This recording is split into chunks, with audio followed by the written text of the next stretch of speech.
سورہ بنی اسرائیل کی آیت نمبر 29 اور آیت نمبر 30 میں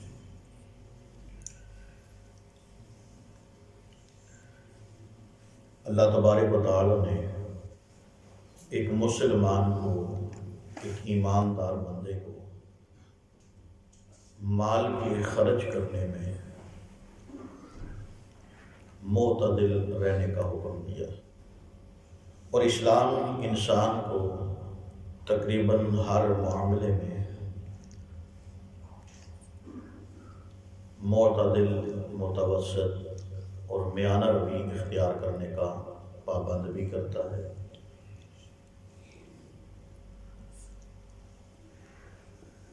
چونکہ یہ دنیا ہر انسان کے لیے دارالامتحان ہے۔ جس طرح ہاتھ کی 5 انگلیاں برابر نہیں، اس طرح دنیا میں آنے والے افراد آپس میں برابر نہیں ہیں، ہر ایک دوسرے سے جدا ہے۔ کوئی شکل میں، صورت میں، کوئی رنگ و نسل میں، کوئی سوچ کے اعتبار سے، کوئی دنیا کی نعمتوں کی تقسیم کے اعتبار سے، ہر شخص دوسرے سے جدا ہے۔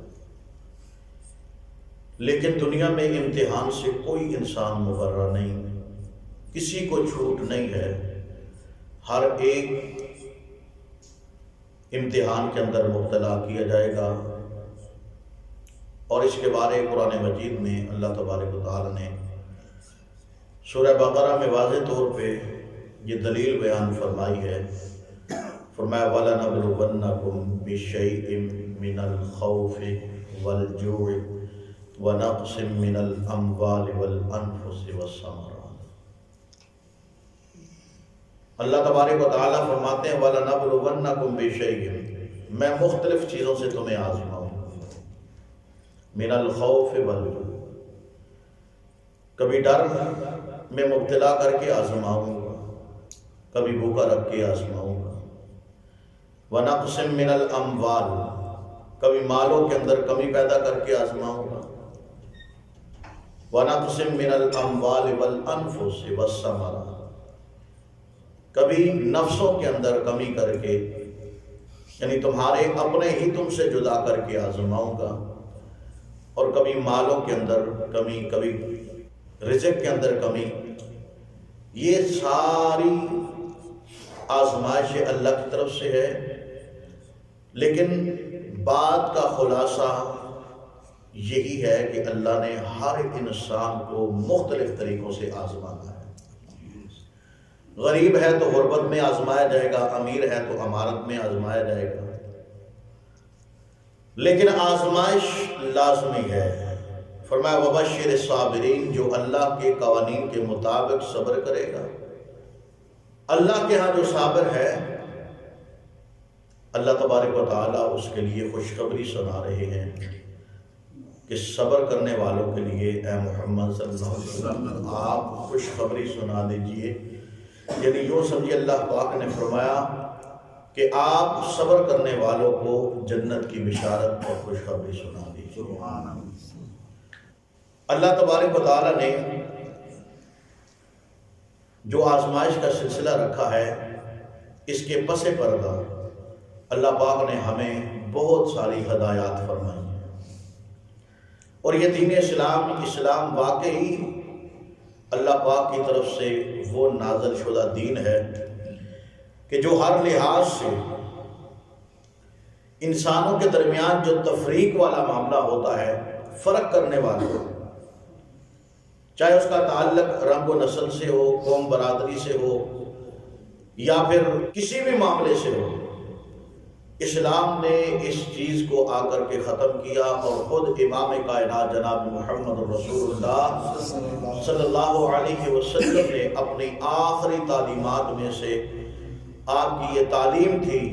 حجۃ الوداع کے موقع پہ رسول اللہ صلی اللہ علیہ وسلم نے جب خطبہ ارشاد فرمایا، تو اس خطبے کا یہ حصہ بھی بنا کہ نبی علیہ السلام نے فرمایا کہ کسی عربی کو عجمی کے اوپر، کسی گورے کو کالے کے اوپر کوئی فوقیت حاصل نہیں. یہ تمام تر جو فرق ڈالنے والی چیزیں تھیں رسول اللہ صلی اللہ علیہ وسلم نے ان کو مٹا کے رکھ دیا. اور اس کی زندہ مثال ہے.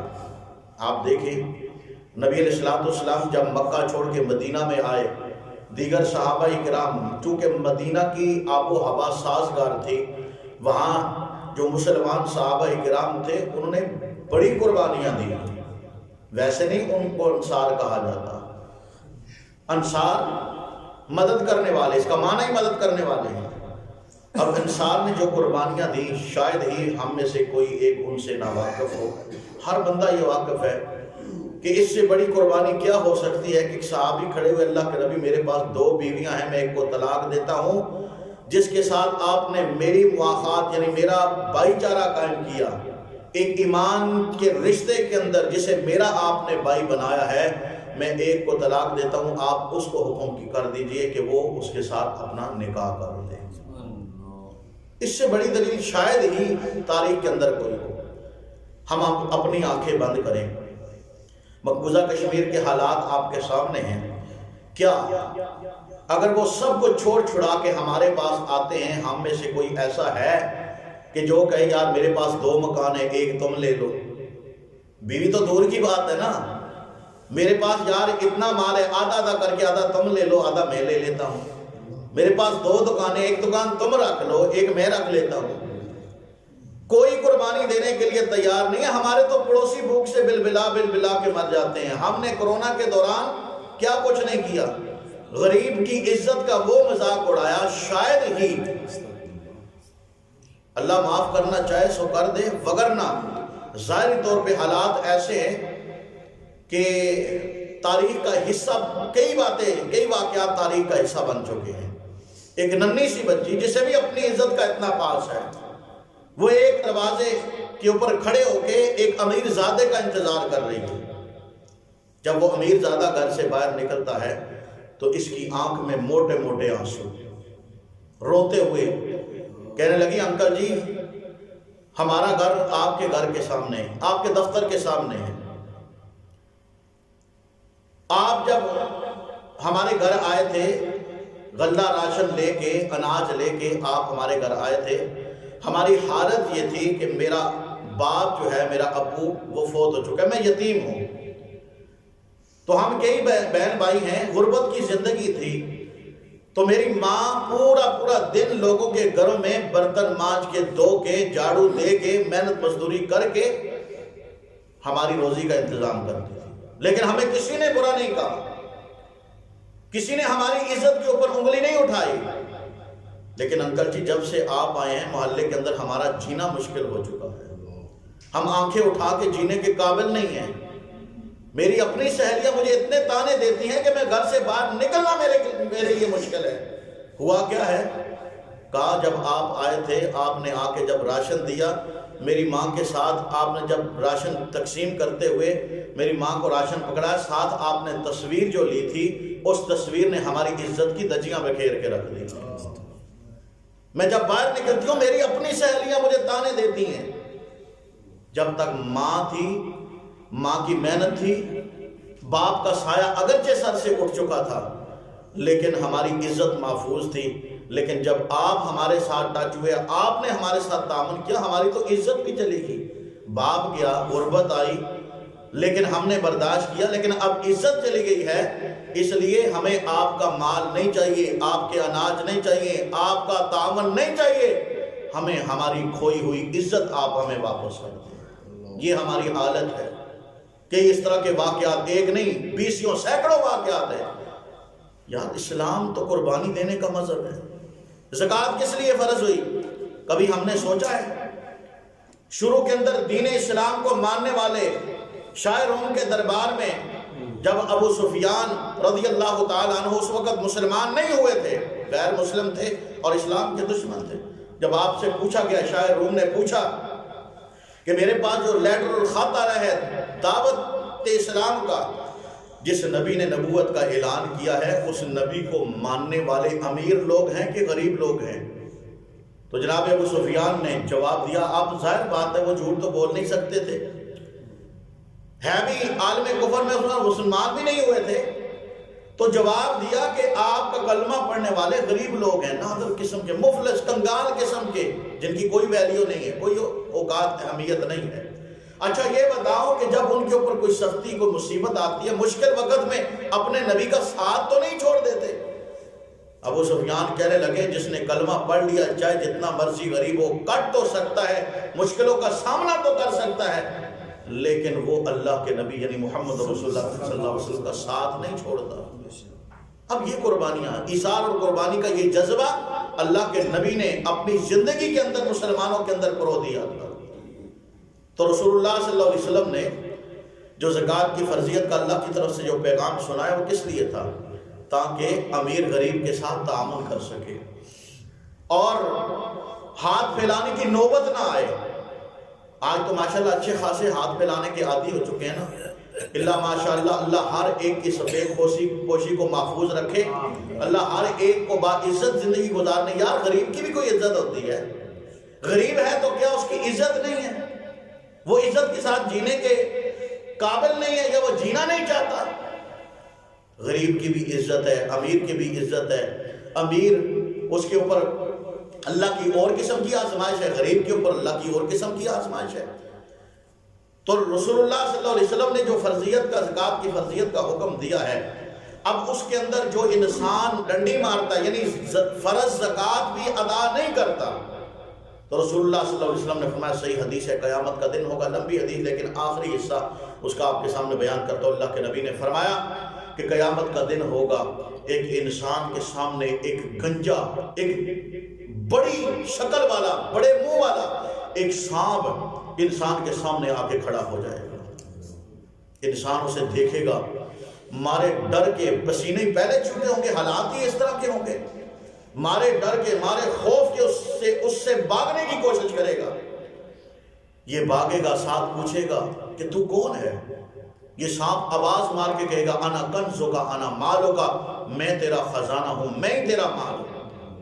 فرمایا کہ جو اپنی تجوریاں بھر کے رکھنے والا، غریب کی بھوک اور پیاس کے ساتھ مذاق اڑانے والا، فرمایا قیامت کا دن ہوگا، اللہ اس کے جمع شدہ مال کو ہی اس کے لیے وبال جان بنا کے ایک بڑے شکل والے سانپ کی اللہ پاک اسے شکل دے دیں گے، سانپ بنا دیں گے۔ اب یہ انسان دوڑتا رہے گا، دوڑتا رہے گا، سانپ اس کے پیچھے۔ رسول اللہ صلی اللہ علیہ وسلم نے فرمایا آخر تھک ہار کے یہ بندہ وہیں پہ کھڑا ہو جائے گا۔ کہاں تک دوڑے گا؟ فرمایا کہ یہ تھک ہار کے جب کھڑا ہوگا، اچانک سانپ اس کے سر کے اوپر، جب سانپ منہ کھولے گا اسے نگلنے کے لیے، یہ اپنا ہاتھ اس کے منہ کے اندر رکھے گا۔ اللہ کے نبی نے فرمایا یہ اس کا ہاتھ آنن فانن اسی وقت چبا جائے گا۔ کہاں گیا مال؟ وہ یارو کفن کی جیبیں بھی نہیں ہوتی، ابھی میت قبر کے اندر دفنا کے اپنے ہی واپس نہیں آتے، یا ابھی جو میت کفن کے اندر لپیٹ کے دفنائی گئی، میت کے اوپر جو کفن ہے وہ کفن بھی ابھی میلا نہیں ہوتا، جائیداد کی تقسیمیں پہلے شروع ہو جاتی ہیں۔ یہ تقسیمیں پہلے، یہ میرا ہے، یہ میرا ہے، میں نے ابو جی نے وصیت کی تھی، میں نے اماں جی نے وصیت کی تھی۔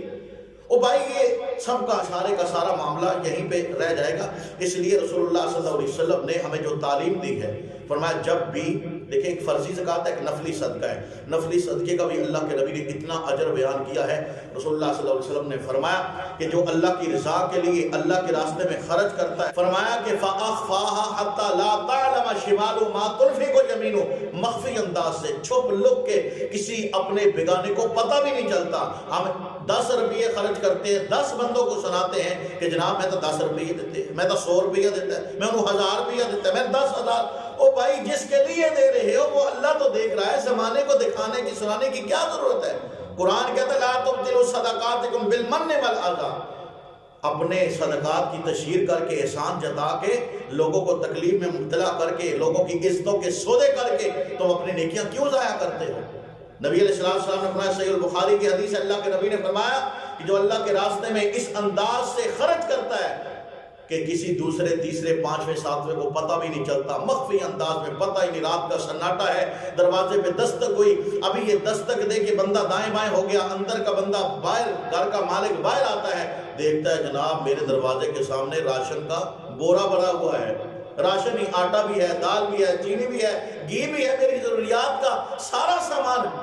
جب آپ اندازہ لگائیں اٹھا کے گھر میں لے کے جائے گا، بھوکے بچوں کے منہ میں اس روٹی کا نوالا جائے گا، آنکھوں سے آنسو نکلیں گے، آپ خود ایمان سے بتائیں تو اللہ کی ذات بندے پہ راضی ہوگی کہ نہ ہوگی؟ رب کی ذات راضی ہوگی، اور اتنا راضی ہوگی، اللہ کے نبی نے فرمایا حشر کا دن ہوگا، اللہ ایسے بندے کو اپنے عرش کا سایہ نصیب فرما دیں گے۔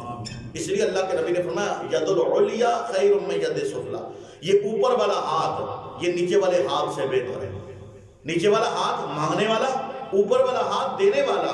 اللہ کے نبی نے مثال دے کے سمجھا ید العلیٰ خیر من ید سفلیٰ، اوپر والا ہاتھ نیچے والے ہاتھ سے بہتر ہے۔ دعا کیجئے اللہ پاک ہمیں جو دیا ہے اللہ خرچ کرنے کی توفیق عطا فرمائے۔ الحمدللہ میں کسی ایک کو نامینیٹ نہیں کر رہا، الحمدللہ ہمارے نمازی بڑے جذبات والے اس معاملے میں، اللہ پاک سب کا دیا مال قبول فرمائے۔ اور سب سے بڑی مرض یہ ہمارے اندر، میرے سمیت شاید آپ کے اندر نہ ہو لیکن میرے اندر بھی شاید یہ مرض ہے کہ ہم دیتے آپ میں ہیں تو اس کو گنتے پہلے ہیں، لوگوں کے اندر تشہیر پہلے کرتے ہیں۔ یاد رکھیے جو نیکی تشہیر کے نظریے سے کی جائے وہ نیکی نہیں ہوتی، انسان کے لیے ہلاکت کا سامان بن جاتی ہے۔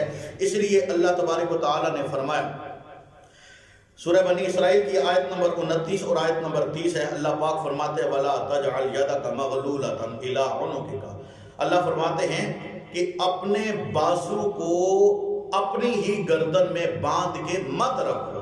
مقصد کیا ہے؟ بازو بندہ ہوئے، بندہ کسی نے کچھ دے سکتا ہے؟ کچھ بھی نہیں دے سکتا نا، بازو جو باندھا ہے۔ اللہ پاک نے کیا فرمایا کہ بازو کو باندھ کے نہیں رکھنا، خرچ کرتے رہو کرتے رہو کرتے رہو۔ آپ اندازہ نہیں کریں گے کہ جس کو اللہ کے راستے میں خرچ کرنے کی توفیق ملتی ہے اس کا رزق کبھی کم ہوتا ہی نہیں ہے۔ کسی کروڑ پتی بندے سے نا کسی نے پوچھا کہ بھئی آپ کروڑ پتی کیسے بن گئے؟ انہیں کیا میں اپنے تو ماتحت افراد تو لاکھ پتی بنا دیتا ہے، یعنی میں ان کے اوپر خرچ کرتا رہا، اللہ میرے اوپر خرچ کرتا ہے۔ اس کے ہمارے خزانے تو محدود ہیں، ختم ہونے والے ہیں، پتہ نہیں کب ختم ہو جائیں، لیکن اس کے خزانے تو ختم ہونے والے نہیں ہیں۔ اس لیے اللہ فرماتے ہیں اپنی گردن میں اپنے ہاتھ کو باندھ کے لٹکا کے مت رکھو، فرمایا وَلَا تَبْسُطْهَا كُلَّ الْبَسْطِ، اور اپنے ہاتھوں کو گشادہ بھی مت کرو، معتدل رہنا ہے، یعنی کہ اپنی ضروریات کو قربان کر کے تم ہر وقت تم خرچ کرتے رہو، کہیں یہ نہ ہو کہ تمہارا اپنا مال تم سے ختم ہو جائے، یعنی اپنی ضروریات کو بھی تم نے سامنے رکھنا ہے اور دیگر افراد کے اوپر بھی خرچ کرنا ہے۔ یہاں اللہ پاک نے پچھلی آیتوں کے اندر اسراف سے منع کیا ہے نا کہ فضول خرچی نہیں کرنی، یہاں پہ اللہ پاک نے فضول خرچی سے بھی منع کر دیا اور بخل سے بھی منع کر دیا۔ بخیل کیا ہے؟ یہی تو بخل ہے نا کہ انسان اللہ کا دیا مال اسے جمع کرتا رہتا ہے، جمع کرتا رہتا ہے، جمع کرتا رہتا ہے، آخر کیا ہوا؟ قیامت والے دن یہ مال انسان کے کام نہیں آئے گا بلکہ انسان کے لیے ہلاکت کا سبب بن جائے گا۔ فَجَمَعَ فَأَوْعَى، اس نے جمع کر کے تجوریاں بھر دی، بینک بیلنس بھر دیے، خزانے بھر دیے۔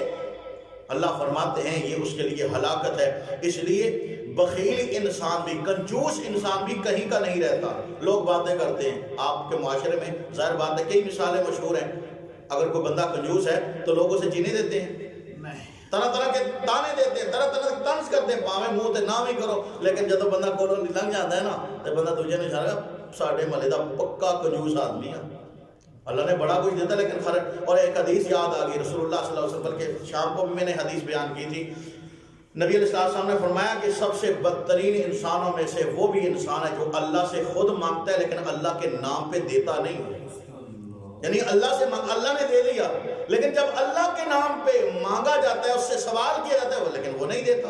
نبی علیہ السلام نے فرمایا قیامت والے دن اللہ بندے سے شکایت کریں گے کہ میں بھوکا تھا تو نے مجھے کھانا نہیں کھلایا، میں پیاسا تھا تو نے مجھے پانی نہیں پلایا، میں بیمار تھا تو میری تیمارداری کو نہیں آیا۔ بندہ کہے گا اللہ تجھے بھوک، تجھے پیاس، تیری بیماری، تیری شایان شان تو یہ ہے نہیں، اللہ فرمائیں گے میرا فلاں بندہ بھوکا تھا، اگر تو اسے کھانا کھلا دیتا تو اس کے پاس مجھے ہی پاتا، میں تو اس سے راضی ہو جاتا۔ میرا فلاں بندہ پیاسا تو اسے پانی پلاتا، اس کے پاس مجھے پاتا۔ فرمایا کہ میرا فلاں بندہ بیمار تھا، اگر تو اس کی تیمارداری کے لیے جاتا تو اس کے پاس مجھے پاتا، میں تیرے اوپر راضی ہو جاتا۔ اور اللہ کے نبی نے اس حدیث کو مزید واضح کیا، اور آخری کلمات جو اللہ کے نبی نے فرمائے کہ اللہ پاک فرمائے کہ مجھے اس کے بعد پاتا۔ تو ایک حدیث کے اندر یہ بھی آتا ہے جب تک اعتمادداری کرنے والا بندہ کسی بیمار کی بیمار پرسی کرتا ہے، جب تک اس کے پاس بیٹھا رہتا ہے آسمان کے فرشتے اس کے حق میں دعائیں مانگتے رہتے ہیں۔ اس لیے بڑی باتیں، لیکن اختصار کے ساتھ یہی میسج اور یہی پیغام ہے کہ اللہ پاک نے مال دیا ہے تو اس کے اندر فضول خرچی نہیں کرنی اور کنجوسی بھی نہیں کرنی، دونوں چیزوں سے اللہ نے منع کیا۔ فرمایا کہ اگر ولا تجعل یدک مغلولۃ الی عنقک ولا تبسطها کل البسط فتقعد ملوما محسورا، کہیں یہ نہ ہو کہ تمہیں ملامت کیا جائے، یعنی کہ بخل کی وجہ سے تمہیں لوگ طرح طرح کے تانے دیں۔